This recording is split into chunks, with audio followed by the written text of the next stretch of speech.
The promise is that we would live like Christ, in a permanent state of union with Christ.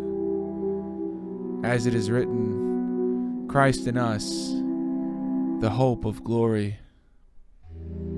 Yet such a state is hard to achieve in this life. And fellowship with God of this type must be worked on, must be exercised. The term used by our fathers to describe those moments of presence and the practice of His presence, of union, of hearing and seeing and knowing and believing, is Theoria. Welcome to the meaning of worship.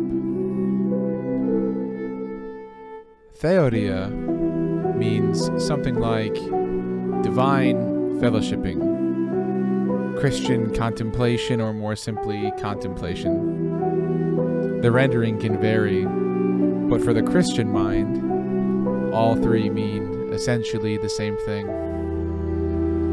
I call this book an exercise in Theoria, because for many years, over thousands of pages, I have contemplated many things with Christ. I have been given over to madness of two different types. First, I was a nihilist, and now I live in the madness of the holy. The madness that comes when one becomes a fool for Christ. This book is my worship and contains the story of my life.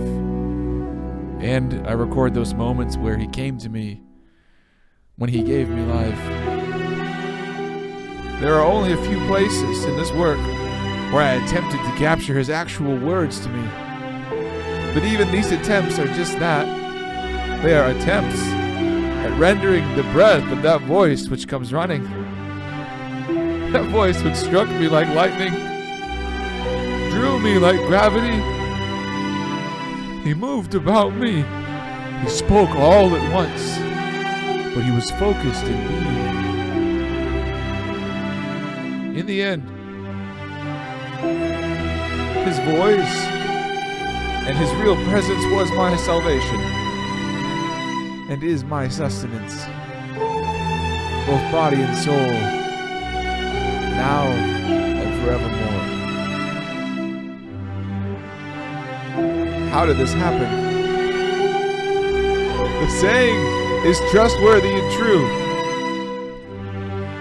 When one draws near to God, by any means, but especially through the sacred page, their true self is drawn forth as if from clay.